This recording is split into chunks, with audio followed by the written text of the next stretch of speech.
Merhaba, kanalıma hoş geldiniz. Bu videomda sizlerle farklı, çok kullanışlı bir proje yapılışını paylaşacağım ve örgüye yeni başlayanların bile kolaylıkla yapabileceği bir proje yapacağız. Beraber dümdüz uzun bir parça yapıyoruz. Bakın şuradan başlangıcımızı yapıyoruz. Modeli kendim uydurdum diyebilirim. Devam ediyoruz. Kolaylıkla yapabileceğimiz bir model, bilmediğimiz bir teknik değil. İstediğimiz uzunluğa ulaşana kadar devam ediyoruz. Daha sonrasında bu şekilde kol kısmı için lastikler yapıyoruz dönerek. Ve kol kısmımızı tamamlamış oluyoruz. Bunu dilerseniz daha da uzun yapabilirsiniz. Uzun bir kol çalışmak isterseniz ya da benim gibi bu şekilde kısa bir kolda yapabilirsiniz. Hem sayılarımdan hem de ölçülerimden video içerisinde ayrıntılı bir şekilde bahsediyor olacağım. Yine aynı şekilde ipimden de video başlangıcına bahsediyorum ama ipimi saturdeobi.com'dan temin ettim. 2 yumak kullandım. Elimde hala az bir miktarda kaldı. Benimle birebir de aynı ölçülerde çalışırsanız yeterli olacaktır. 4 milim tığ kullandım. İpimin linkini açıklama kısmına bırakıyor olacağım. Tıklayarak inceleyebilirsiniz. Farklı renk seçenekleri de var. Bence bu renk inanılmaz güzel oldu ve modelimize de çok yakıştı. Dediğim gibi açıklama kısmına linkini bırakıyor olacağım. Ve nasıl kullanacağımızı, nasıl kombinleme yapacağımızı veya nasıl giyeceğimizi de yine aynı şekilde Instagram üzerinde sizlerle paylaşıyor olacağım. Onu da hala Instagram'da takip etmiyorsanız linkini açıklama kısmına bırakıyorum. Tıklayıp takip edebilir. Hatta orada yaptıklarınızı beni etiketleyerek paylaşabilirsiniz. Şimdi beraber yapılışına geçelim. Öncelikle kullanacağım malzemelerden bahsetmek istiyorum. Bu proje için Lady Yarn Cupcake ipi tercih ettim. İpimi saturdeobi.com'dan temin ediyorum. Dilerseniz açıklama kısmına bırakmış olduğum linki tıklayarak inceleyebilirsiniz. Birçok renk seçeneği bulunuyor. Ben elimde görmüş olduğunuz ipi tercih ettim ve orta kısmından başlangıç yaparak örgümüzün başlangıcını yapıyor olacağız. Dilerseniz üst kısımdan da başlangıç yapabilirsiniz. Kendinden renk geçişleri olduğu için kolaylıkla kullanabileceğimiz bir ip. İpimden bahsetmek istiyorum. Kısaca %100 akrilik bir ip. 3-5 milim şiş numarası için uygundur. 3-5 milim tığ numarası için uygundur. Yaklaşık 150 gram ağırlığında, 490 metre uzunluğunda. Elimde 2 adet ipim var. Videonun sonunda ne kadar kullandığımdan da bahsediyor olacağım. 4 milim tığ ile örgümüzün başlangıcını yapıyor olacağız. Şimdi beraber yapılışına geçelim. İpimin orta kısmından çekerek başlangıcımı yapıyorum. Tığımı ortasına yerleştirdim. Bir kez döndürdüm ve bir tane zincirimi çektim. Toplamda 65 zincire ulaşana kadar devam ediyoruz. 65 tane zinciri çektikten sonra 65. zinciri parmağımla tutuyorum. 1, 2, 3 tane daha zincir çektim. Tığım üzerine ipimi bir kez aldım. 65. zincirimin içerisinden tığımı geçiriyorum.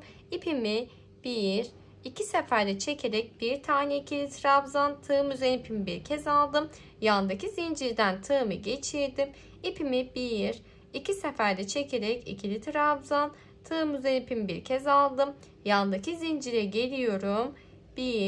2 seferde çekerek ikili trabzanımı yapıyorum ve bu şekilde son zincire kadar her boşluğa bir tane ikili trabzan yapmaya devam ediyorum. Son zincirim içerisinde bir tane ikili trabzan yaparak sıramı tamamladım. Sıra sonunda saydığımızda 65 tane ikili trabzana ulaşmış oluyoruz. 64 zincirle başladık. Sondaki 3 zincir çekerek dönüş sağladığım noktadaki 3 zincirimi de bir tane trabzan kabul ettiğim için sıra sonunda 65 tane ikili trabzana ulaşmış olduk. Örgümün diğer kısmına döndürüyorum. 1, 2, 3 tane zincir çektim. Tığım üzerine ipimi bir kez aldım. Hemen dibindeki boşluğa değil, bir sonraki boşluğun arka dalından, bakın bu şekilde direkt boşluktan değil, baktığımızda bakın 2 tane dal bulunuyor. Bu arka daldan tığımı geçiriyorum. İpimi çekip ikili trabzanımı yaptım. Tığım üzerine ipimi bir kez aldım. Şu şekilde gösterirsem daha net göreceksiniz. Arka daldan tığımı geçiriyorum. İkili trabzanımı yaptım. Yandaki boşluğun arka dalına geldim. İkili trabzanımı yaptım. Bu şekilde sıra sonuna kadar devam ediyorum. Sıra sonuna kadar geldiğimde son boşluğumun da arka dalına ikili trabzanımı yaptım. Burada farklı olarak zincir çekerek başladığım noktaya da batma işlemi yapmamız gerekiyor. Diğer türlü bir tane eksik şu anda ikili trabzanımız var. Yani 65 tane ikili trabzan değil, şu anda 64 tane ikili trabzanımız var. Bu yüzden 3. zincirimin tepesinden tığımı geçiriyorum. İpimi çekerek ikili trabzanımı yapıyorum ve bu şekilde sıramı tamamlamış oldum. Örgümün diğer kısmına dönüyoruz. 1, 2, 3 tane zincir çektim. Tığım üzerine ipimi bir kez aldım. Burada 1, 2 tane boşluk atlıyorum. 3. boşluktan tığımı geçirdim. Bakın direkt boşluktan geçiriyoruz. Bu sırada 1, 2 boşluk atlayıp 3. boşluktan tığımı geçirip bir tane ikili trabzan yaptım. Şimdi burada V şeklinde modelimizi yapıyor olacağız. Bir tane zincir, tığım üzerine ipimi bir kez aldım. Aynı boşluğun içerisine dönerek ikili trabzanımı yaptım. Arada herhangi bir zincir çekmeden tığım üzerine ipimi bir kez alıyorum. 1, 2 boşluk atladım. 3. boşluktan tığımı geçiriyorum. Bir tane ikili trabzan, bir zincir çektim. Tığım üzerine ipimi bir kez aldım. Aynı boşluğun içerisine dönerek ikili trabzanımı yaptım. Tığım üzerine ipimi bir kez aldım. 1, 2 boşluk atlıyorum. 3. boşluktan tığımı geçirdim. İkili trabzanımı yaptım. Bir zincir çektim. Tekrardan aynı boşluğun içerisine dönerek ikili trabzanımı yapıyorum. Tığım üzerine ipimi bir kez aldım. 1, 2 boşluk atladım. 3. boşluğuma geldim. 1, 2 tane tekrardan aynı boşluğa dönüp 2 tane ikili trabzan. Tığım üzerine ipimi bir kez aldım. 1, 2 boşluk atladım. 3. boşluğuma geliyorum. Bir tane ikili trabzan, bir zincir, tekrardan aynı boşluğa dönerek 2 tane ikili trabzanımızı yapmış olduk. Bu şekilde sıra sonuna kadar devam ediyoruz. Sıra sonuna kadar geldim. Burada son V şeklimizi yapmış oldum. Sıra sonunda bir tane boşluğum ve zincir çekerek başlangıç yaptığım noktam var. Sıra sonunda bir tane boşluk bırakıyor olacağız. Tığımı ipimi bir kez aldım. 3. zincirin içerisinden tığımı geçiriyorum ve bir tane ikili trabzan yaparak sıramı tamamladım. Sıra sonunda tekrardan söylemek istiyorum. Bir tane boşluğum kaldı ve bu şekilde ne kadar model yapmış olduk V şeklinde? 2, 4, 6, 8, 10, 12, 14, 16, 18, 20, 21 tane modelimiz oluşmuş oldu. Şimdi ikili trabzan yapacağız model üzerine. Örgümün diğer kısmına dönüyorum. 1, 2, 3 tane zincir çektim. Tığım üzerine ipimi bir kez aldım. Burada direkt bakın birinci boşluğun içerisinden tığımı geçirdim. 1, 2 seferde çekip ikili trabzan yaptım. Sıra sonunda bir tane boşluk atlamıştık hatırlarsanız. Daha sonrasında ikili trabzanın tepesinden direkt boşluktan geçiriyorum. Bir tane ikili trabzan. Buradaki V şeklimizin orta kısmındaki boşluktan tığımı geçirdim. Bir tane ikili trabzan. İkili trabzanın tepesine geliyorum. Trabzanımı yaptım. Yandaki bakın ikili trabzanın tepesine geldim. Yine ikili trabzan. Ortada bir zincir çekerek yapmış olduğum boşluğa da bir tane ikili trabzan yaptım. Bu şekilde sıra sonuna kadar devam ediyorum. Sıra sonuna kadar geldim. Sıra sonunda 3 tane zincir başladığım noktanın tam tepe noktasından tığımı geçirip bir tane ikili trabzan yaparak sıramı tamamlıyorum. Başlangıçta bir tane ara boşluk kısmına batmıştım ama sıra sonunda bu şekilde bir şey yapmıyorum. Çünkü sıra sonunda yine 66 tane ikili trabzana ulaşmış oldum. Burada ikili trabzan sayınız önemli. Eğer 65 tane ikili trabzanınız varsa boşluk kısmına da bir tane yaparak 66 ikili trabzanla tamamlamanız gerekiyor. Her zaman sayımız aynı şekilde devam etmeli. Diğer türlü eksiltmeden yaparsak yapısında bozulma olacaktır. 1, 2, 3 tane zincir çektim. Tığım üzerine ipimi bir kez aldım. Şimdi bu sırada da ikili trabzan yapacağız. 2 tane ikili trabzan, bir tane V şeklinde, 2 tane ikili trabzan şeklinde modelimiz devam ediyor olacak. Hemen dibindeki boşluğa değil bir sonraki boşluğun arka dalından tığımı geçiriyorum. Bir tane ikili trabzan, tığım üzerine ipimi bir kez aldım. Yandaki boşluğun arka dalına geliyorum. Bir tane ikili trabzan yapıyorum. Yine sıra sonuna kadar her boşluğun arka dalına batmaya devam ediyorum. Sıra sonundaki son ikili trabzanımın arka dalından tığımı geçirip ikili trabzan yaptım ve zincir içerisinden de tığımı geçirip ikili trabzanımı yaparak sıramı tamamlıyorum bu şekilde. Daha sonrasında örgümün diğer kısmına döndüm. Yine V şeklini yapacağız. Şimdi V modelimizi yapıyor olacağız. 1, 2, 3 tane zincir çektim. Tığım üzerine ipimi bir kez aldım. Bir alt sırada baktığımda bakın sıra sonunda burada bir tane boşluk bırakmışım. Yine model aynı şekilde devam edebilmesi için bir tane boşluk atlıyorum. Diğer boşluktan tığımı geçirdim. Bir tane ikili trabzan, bir zincir çekip tekrardan aynı boşluğa dönerek ikili trabzanımı yaptım. Hiç zincir çekmeden tığım üzerine ipimi bir kez alıyorum. 1, 2 boşluk atladım. 3. boşluğa gelip bir tane ikili trabzan, bir zincir çektim. Tekrardan aynı boşluğa dönerek bir tane ikili trabzanımı yaptım. Tığım üzerine ipimi bir kez aldım. 1, 2 boşluk atlıyorum. 3. boşluğa geldim. Bir tane ikili trabzan, bir zincir çekip tekrardan aynı boşluğa dönerek bir tane ikili trabzan yaptım. Şimdi model hep bu şekilde sıra sonuna kadar devam edecek biliyorsunuz. Burada sıramı tamamladıktan sonra bir üst sıranın başlangıcını yapıyor olacağım. Aynı alt sırada yaptığım işlemi yapıyor olacağım. Toplamda sıra sonunda 66 tane ikili trabzana ulaşmamız gerekiyor. Modelimiz bundan ibaret. Bir sırada V yapıyorsam 2 sıra boyunca ikili trabzan yapıyorum. Arka dala batma yaparak tabii ki de. Daha sonrasında yine V şeklinde modelimizi yapıyoruz. Ta ki istediğim düz parça uzunluğuna ulaşana kadar bu şekilde devam edip geliyorum. Şimdi istediğim uzunluğa ulaşana kadar devam edip parçamı tamamladım. Sıra sonunda 2 tane zincir çekerek ipimi kestim. Burada sıra sayısı değil de sizlerle ölçümü paylaşmak istiyorum. 33-34 santim genişliğinde, toplamda da 160 santim uzunluğunda. 160 santim uzunluğunda parçamızı yapıyoruz. Nasıl yapıyorum parçamı? Üzerime deneyerek, sürekli denemeler yaparak istediğim ölçüyü elde etmiş oldum. Bu tamamıyla bana ait bir ölçü. Siz de üzerinize tutup deneyerek kendi ölçünüzde ayarlama yapabilirsiniz. Düz bir parça olduğu için bunu uzunluğuna devam edebilirsiniz aynı şekilde kol kısmını yapmadan önce. Bu şekilde tamamladıktan sonra üzerine hafif bir ütü yapmayı düşünüyorum. Daha sonrasında ise kol kısımlarının başlangıcını yapıyor olacağız beraber. Şimdi sıra geldi kol kısmını yapmaya.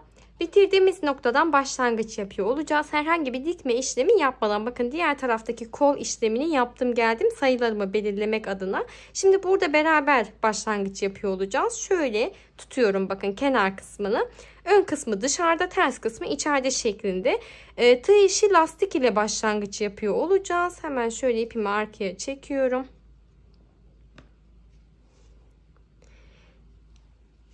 İpimi elime aldım. Uzun bırakıyorum ve bir tane zincir çektim.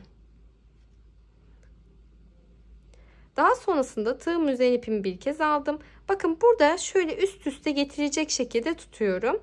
Üstteki trabzan tepesinden tığımı geçiriyorum. Alttaki trabzanın tepesinden de tığımı geçirdim. Birinci trabzanlardan hem sağdaki hem de soldaki birinci trabzanın tepesinden tığımı geçiriyorum. İpimi üste kadar çektim ve bir tane ikili trabzan yaparak başlangıcımı yapıyorum. Bu şekilde birleştirme yapmış oldum. Devamında yine tığımın üzerine ipimi bir kez aldım. Şimdi burada bir tane ikili trabzan, bir tane eksiltme şeklinde devam edeceğiz ki buradaki istediğimiz kol sayısına ulaşabilelim. Bakın bu şekilde. Bir tane ikili trabzan yaptıktan sonra tığımızın üzerine ipimizi bir kez alıyoruz. Nasıl eksiltme yapacağım? Yandaki ikili trabzanın tepesinden tığımı geçirdim. Şöyle ipimi çekiyorum. 3 tane ilmeğim var. Bir çekip bir tanesi bıraktım tığımda. Bakın buradaki trabzan ile beraber 2 tane ilmeğim var. Tekrardan tığım üzerine ipimi bir kez aldım. Yandaki ikili trabzanın tepesinden tığımı geçiriyorum. İpimi bir sefer çekip bıraktım. Daha sonra hepsini beraber çekiyorum. Bu şekilde 2 tane trabzan değil de bir tane eksiltme yapmış oluyoruz. Daha sonrasında tığım üzerine ipimi bir kez aldım. Yandaki trabzanın tepesinden tığımı geçiriyorum ve 2 seferde çekerek bir tane ikili trabzan.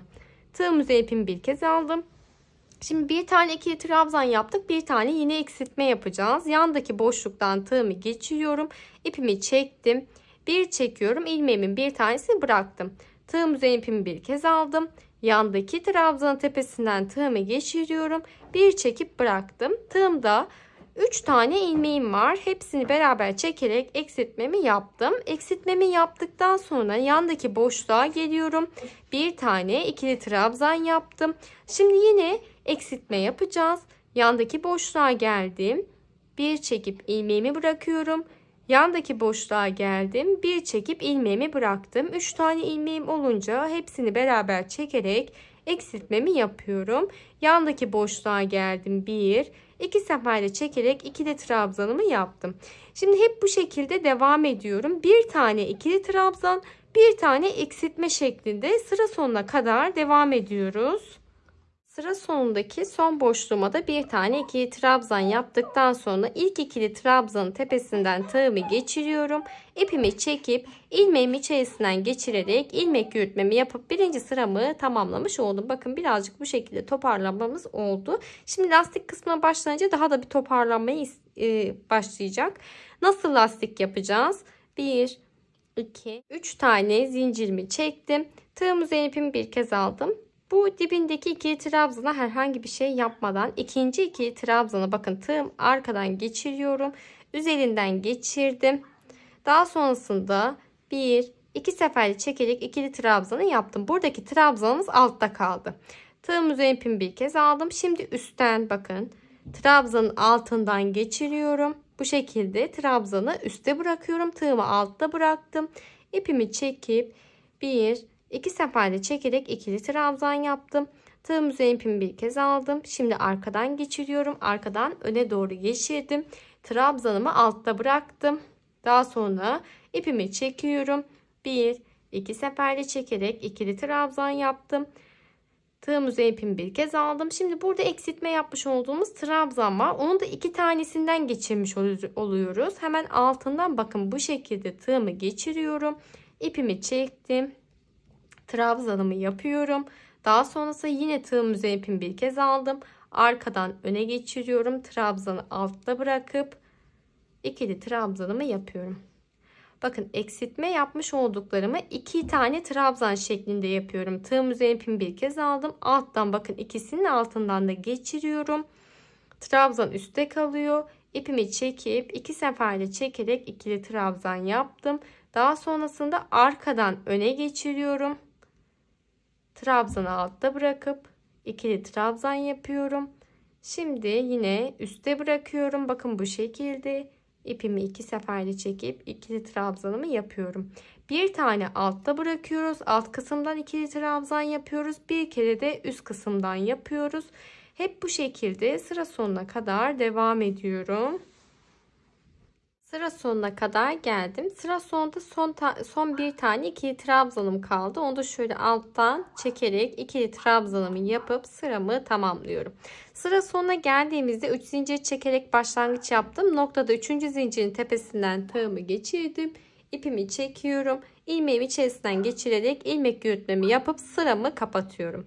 Daha sonrasında 1, 2, 3 tane zincir çektim. Şimdi burada bir alt sırada ne yaptıysak onu yapıyoruz. Zaten alttan çekmiş olduğumuz ikili trabzanı altta, üstten çekmiş olduğumuz ikili trabzanı üstte gözüküyor. O yüzden aynı işlemi yapacağım. 3 tane zincir çektikten sonra tığım üzerine ipimi bir kez alıyorum. Yine bakın burada ilkini alttan aldığımız için alttan tığımı geçiriyorum. İpimi çektim. 1-2 seferde çekip ikili trabzan yapıyorum. Daha sonra bir sonraki ikili trabzanım üstte. Yani ikili trabzanı üstte bırakıyorum. Tığımı alttan çekiyorum ve ikili trabzan yapıyorum. Tığım üzerine ipimi bir kez aldım. Alttan geçiriyorum. 2 seferde çekerek ikili trabzanımı yapıyorum. Bakın hep aynı şekilde ilerliyorum. Ne görüyorsam onu altta gördüğüm ikili trabzanı alttan üste doğru geçiriyorum ve burada trabzanımı altta bırakıyorum ve ikili trabzan yaptım. Üste gördüğümü üstten geçiriyorum. 2 seferde çekerek ikili trabzanımı yapıyorum. Bu şekilde başlangıç noktama kadar devam ediyorum. Sıra sonuna kadar geldim.